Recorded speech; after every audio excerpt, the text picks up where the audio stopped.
Steve Merrill back here on WagerTalk TV with a big game breakdown in college hoops for Wednesday night in the SEC. Going to be taking a look here at the Ole Miss and LSU game, and I think there's a money-making opportunity in this matchup tonight on Wednesday. Just a quick reminder, you get my official best bets. I've got three strong college basketball best bets for Wednesday night on my page, stevemerrillwagertalk.com, and get there quicker with that shortcut code, WT.buzz/SM.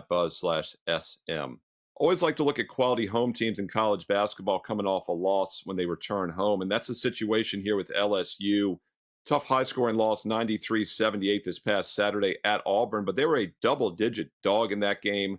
Lost by 15 as a 13-point dog. So really no shame in that loss. Keep in mind, though, they were on a 4-game winning streak before that, including an outright win as a double digit dog at Texas A&M the Saturday before. So LSU still playing pretty good basketball.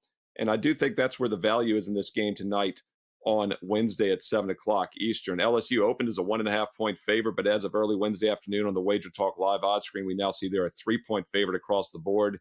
Sharp money leaning that way. Wouldn't be surprised to see it hit even 3.5 by tip-off tonight on Wednesday. We've also seen money come in on the over-under. Opened 148.5. It's up to 150.5, even 151. Could be a high-scoring game. I think LSU will do pretty well offensively at home, and they're one of the faster tempo teams in the country, 61st fastest tempo. Ole Miss prefers a slower half-court style, 256 in tempo, but as you all know, home teams normally dictate tempo better, so that while Ole Miss normally would want to slow this game down, that could cause problems maybe for LSU. I don't think that'll be the case tonight in Baton Rouge, and LSU will speed this game up, so the over makes some sense as well, but my preferred play in this game would be LSU -3. One other thing I want to point out about this matchup is there's a luck index on Ken Palm, and it doesn't really come into play from handicapping because all it means is that a team has won or lost more games than they should. Basically, a lot of toss-up games have either gone for them or against them. But it still jumps out at you with 362 Division I basketball teams that Mississippi right now is the luckiest team in the country, the luckiest team out of 362 Division I programs, which means their 15-1 start is a little misleading. It should be a weaker record. And that's another reason why they're a dog tonight. You know, the public will probably be on Ole Miss. They see a 15-1 team catching points. But once again, Ole Miss is not as good as that record indicates. They're due for some regression. And yes, this line is currently only -3. So it's basically a one-possession game. So I do think that luck index is a bit of a handicapping factor tonight. It all adds up to a solid play on LSU -3 at 7 o'clock Eastern in the SEC. Hey, it's Brian Leonard with your big game breakdown here for Wednesday. Let's take a look at this USC and Arizona game happening on the evening card. Trojans have a very talented team, but interplayed only 8-9 on the season, 2-4 in the Pac-12. The only road victory came at Alabama State, a team ranking in the 300s. The best victory of the season came on a neutral court over Kansas State in the season opener. They have victories over Seton Hall and Stanford, which look good on the resume, along with a current ranking of 60th in our power ratings. But this team just isn't playing up to expectations with losses in 7 of the last 10 games. There's been a lot of talk about Bronny James making it to the NBA. He's not playing NBA basketball. In fact, he's getting shut out scoring-wise many times. So he's one of the key guys for USC, and it's a team that doesn't have a lot of depth. They just blew a 13-point halftime lead last time out at Colorado, and they eventually lost that game 68-58, barely holding on for the spread cover. USC only used 8 players in that contest, with 2 failing to score. That's a problem going forward for this team as conference season continues, the lack of quality depth. And that runs into tonight's game with Arizona, a team that many feel is the best team in the nation. Arizona's 12-4 on the year, 3-2 in conference action. All 4 of the losses this season were away from home, including a 73-70 defeat at Washington State last time out. Now, if you take a look at what Arizona's done after the last 3 defeats, Arizona won by 13 versus Alabama, 19 at California, and by 47 hosting Colorado. All 3 easy spread covers. Despite the 4 losses so far this year, the 4 losses so far this year, the Wildcats have clearly one of the best teams in the country. Good teams bounce back from defeats. Great teams win and cover. That's exactly what Arizona has done thus far. I think as this game progresses, they'll pull farther away. USC just doesn't have the depth to keep up with Arizona here. And we get an Arizona team off of a loss, and that's what I like. Good teams off of a loss. and that's Arizona tonight. The line is moving. They've gotten plenty of money coming in on Arizona, but I still feel there's plenty of value here. They win this game at more than 20. Give me Arizona at home tonight against USC. Hey guys, time for the big game breakdown here for today, Wednesday. We're going to look to some Big East action between Creighton and Connecticut. Game being played at Connecticut today. UConn opens up 5.5. Total 142. Pushed up to 6. Total now sitting at 144. We expect the return of center Donovan Clingan today for the UConn Huskies. He's been out since late December. Practiced Friday, or been practicing since last Friday. Reportedly without pain. And head coach Bobby Hurley said he feels great and he's ready to go. So you would expect to see him tonight. If you don't, still using this play anyway, because I like it, whether he plays or not. But we do expect Donovan Clingan to be in there. And it's a big game for him to return, especially against Creighton when you have Ryan Kalkbrenner on the other side. Creighton stud center. So that'll be a key matchup here in this game. UConn's offense has been red hot this month. Absolutely tremendous. They've scored 80 plus points in every game this month. They've shot 51% or better from the floor in all 4 of their January games. 3-point shooting's been terrific as well, averaging 46%. They're 46 of 100 from beyond the arc this month. Again, this is conference play, so those are impressive numbers for the UConn Huskies. Creighton has shot pretty well from the field as well. But their defense has really been the calling card for this team. The Blue Jays offense, 48% or better from the floor in 3 of their 4 January games. Again, all in Big East play. Their defense has not allowed a Big East opponent to shoot better than 41% in any of their 6 conference games. So defense has been tough. Shooting's really good. Take a look at the matchups here real quick. These are arguably the 2 best balanced offenses inside the Big East when you consider ability to score inside with the 2 big guys, ability to score from the outside with all the 3-point weaponry that these teams have. It makes them difficult to defend. Creighton has been really dependent upon the 3-point shot. 39% of their points come from beyond the arc. That's 16th highest in the country. Connecticut's not good at defending the 3 so far. Ranked number 229 in the nation as far as 3-point field goal percentage allowed is concerned. Connecticut is just as good at making 3s. I went through the numbers of how they've done this month.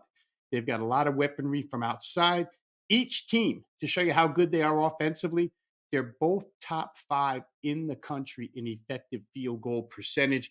I think in the end, you have 2 of the best inside-outside forces offensively inside the league. Each team is ultra efficient. Like I say, top 5 in effective field goal percentage. They don't really bother teams as far as forcing turnovers are concerned, which is kind of strange for a Danny Hurley UConn team, but UConn ranks number 222 in the country in turnovers forced, which is nice for Creighton, which has had some problems at the point guard position this season at various times.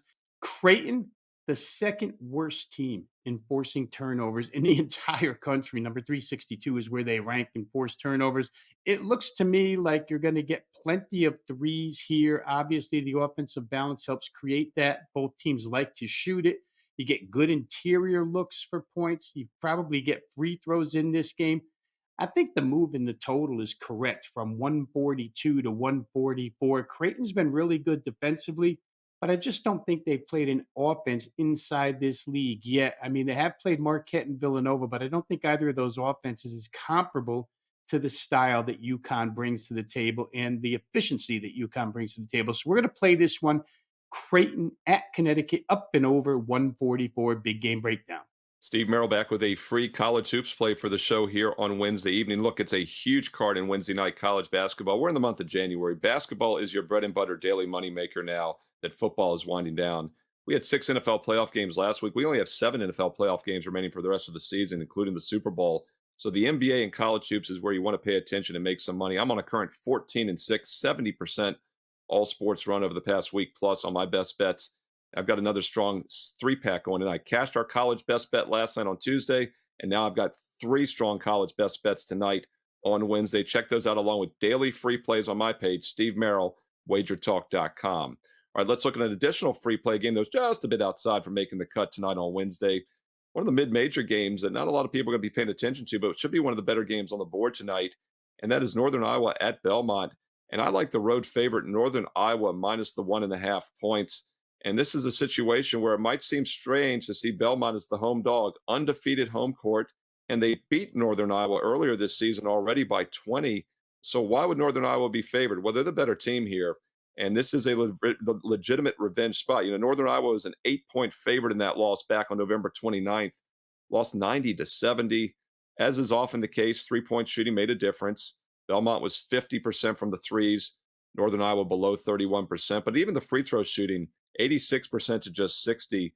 And we talk about the luck index a lot of times, but one factor that I think gets underrated is free throw shooting, because teams shoot pretty much consistently all season in free throws. And Northern Iowa's been a bit unlucky in that regard this year.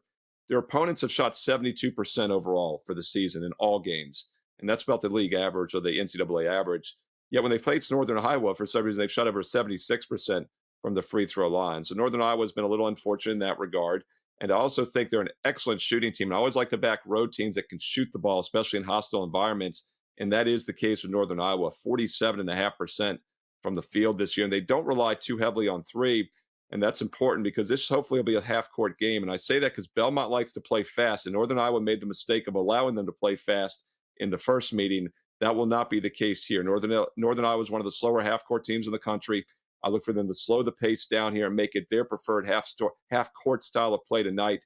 Northern Iowa gets their revenge. Take a look at Northern Iowa minus 1.5. That's game number 723 in the rotation. Goes at 9 o'clock Eastern tonight on Wednesday.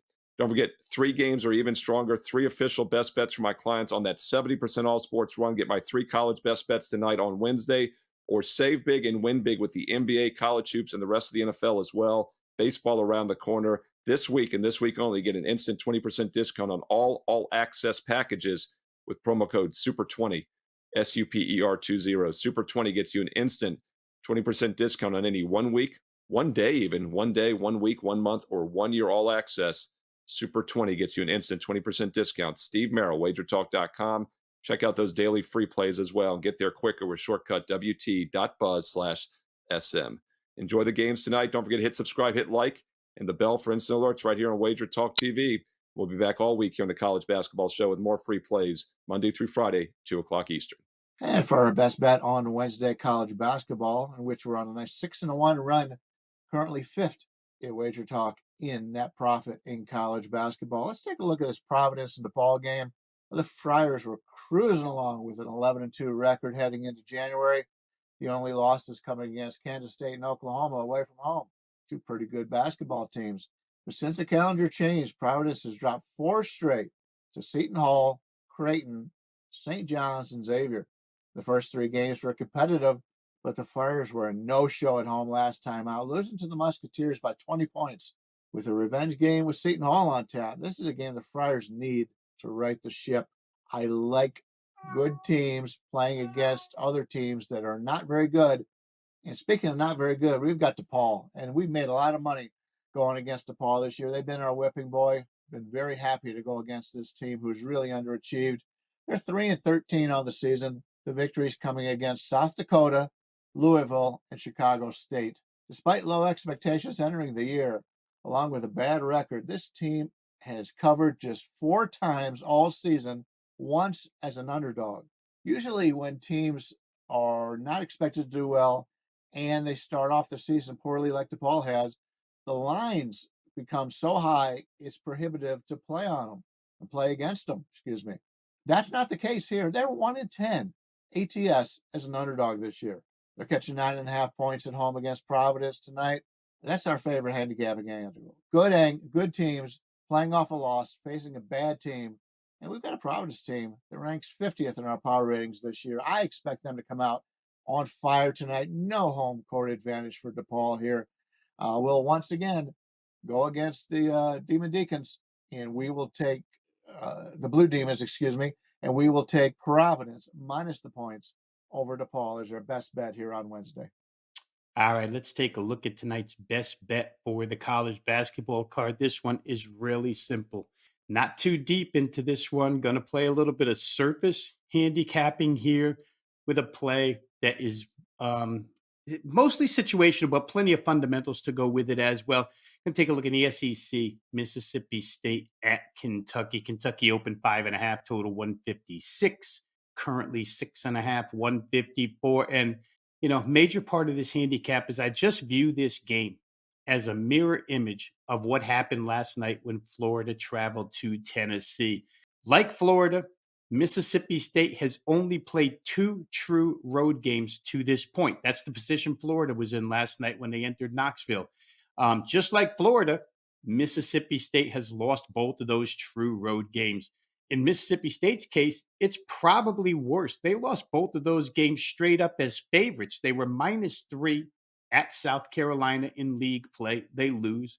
They were -8.5 in non-conference play at Georgia Tech, and they lose. Now they're going to enter one of the SEC's toughest arenas in Lexington, Kentucky, just like Florida did last night going to Knoxville. And I can almost see the same type of result happening. The added problem, which Florida didn't have last night, that Mississippi State has here, is Kentucky's off of a frustrating overtime loss to Texas A&M on Saturday. So you can expect head coach John Calipari's team to be ready to go here. Mississippi State defensively, they put up some nice numbers, upper echelon numbers, really, overall, statistically on the season. But right now, Kentucky, you could debate the fact that they might own the most dominant offense in college basketball. It certainly is one of the top dominant forces in CBB. They play with extreme tempo, tough to defend there. They're number 7 and number 27 in shooting threes and twos, respectively. So 7th best shooting threes, 27th best shooting twos. They don't turn it over. They have the second lowest turnover percentage in college basketball. That makes it very difficult for Mississippi State to get any cheap points here. And Mississippi State just gave up 82 in their last game at home to Alabama. Alabama, a team that has a lot of the same traits as Kentucky does where offense is concerned. Kentucky might even be a little bit better, but they're certainly both comparable. You could say they're equal in that regard. So you're giving up 82 at home to a team exactly like the one you're playing with, traits exactly like the one you're playing tonight. This time you're going on the road. I just don't see Mississippi State putting up much of a fight here. Think Kentucky can get out early and often. Mississippi State shooting hasn't been good enough to keep them in this contest. The 2 road games that I mentioned against South Carolina and Georgia Tech, Mississippi State shot 23% from beyond the arc in both of those. Could see a repeat of that. I could see a repeat of what happened last night in Knoxville, where Tennessee absolutely destroyed Florida. Mississippi State at this point in time, a nice story, but I think they're a little bit of a top heavy team, way more defense than offense. And you can't go into Lexington without any offensive firepower and expect to come out of there. Even if you have a good defense, Kentucky's offense is going to override that. I think that's what happens here tonight. Again, I agree with the line move in this game. Kentucky 5.5 to 6.5. Going to lay the 6.5 here. I think Kentucky wins by double digits. That'll be your best bet for today. Kentucky -6.5 over Mississippi State.